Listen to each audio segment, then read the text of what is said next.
வணக்கம் மக்களே! இன்னைக்கு நம்ம "தீர ஆசை" ஷார்ட் ஃபிலிமோட ரிவ்யூ பத்தி தான் பார்க்க போறோம். இந்த ஷார்ட் ஃபிலிமோட கதைய பத்தி பார்த்தீங்கன்னா, ஒரு மாமனார், மாமியார், அதுக்கப்புறம் அவங்களுக்கு ஒரு மருமகள் இருக்காங்க. அவங்க 3 பேர சுத்தி நடக்கிற ஒரு ஸ்டோரியா தான் இது இருக்கு. எந்த மாரி இருக்குன்னு பார்த்தீங்கன்னா, ஹஸ்பண்ட் இல்லைன்னு நெனைக்கிறேன். ஹஸ்பண்ட் இல்லையா? இல்ல வேலைக்கு போயிட்டாரான்னு தெரியல. அ அங்க வந்து பக்கத்து வீட்டுக்காரன் ஒருத்தன் வந்து ரொம்ப டார்ச்சர் பண்ணிட்டே இருக்கான் அந்த பொண்ண. யாருன்னு பார்த்தீங்கன்னா, மாமனார், மாமியார் இருக்காங்க பார்த்தீங்களா? கூட ஒரு பொண்ணு இருக்காங்க பார்த்தீங்களா? அவங்கள வந்து ரொம்ப டார்ச்சர் பண்ணிட்டே இருக்கான். அதுக்கப்புறம் போற இடத்துலலாம் வந்து டிஸ்டர்ப் பண்ற மாரிலாம் வந்து ஸ்டார்ட்டிங்ல காமிக்கிறாங்க.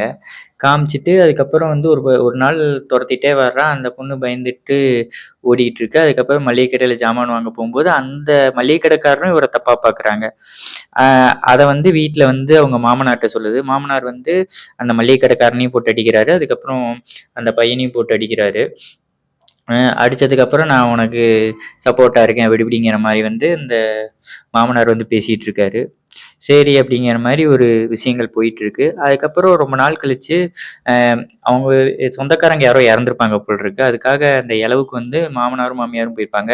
யாரும் இல்ல அப்படிங்கிற தனியா இருக்கிற நேரத்த பார்த்து பக்கத்து வீட்டுக்காரன் பார்த்தீங்களா, அ அந்த வீட்டுக்கே வந்துருவான்.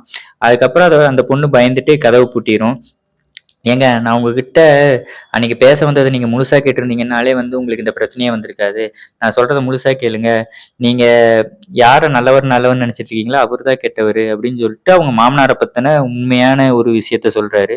என்னன்னு பார்த்தீங்கன்னா, அவங்க மொத்தத்துல அவங்க மாமனார் தான் அவர தப்பா பார்த்திருப்பாரு.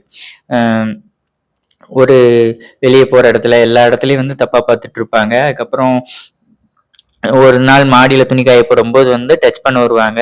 அதெல்லாம் பார்த்துட்டு சொல்றதுக்காக தான் அந்த பையன் வந்திருப்பான். ஆனா அதுக்குள்ள வந்து அவங்க மாமனார் வந்து இவங்கள அடிச்சிருப்பாரு. இதெல்லாம் சொன்னதுக்கப்புறம் அந்த பொண்ணுக்கு பயங்கர ஒரு ஃபீலிங்கா இருக்கும். சடனா வந்து அவங்க போன மாமனார் திரும்பி வந்திருப்பாங்க. கதவ தட்டுவாங்க. அதோட வந்து இந்த எபிசோட் முடியிற மாரி காமிச்சிருப்பாங்க. ஒரு சூப்பரான ஒரு அட்டெம்ப்ட்டா தான் இருந்துச்சு. இந்த எபிசோட்ஸ பத்தி நீங்க என்ன நினைக்கிறீங்க? அப்படின்னு சொல்லிட்டு கமெண்ட் பண்ணுங்க.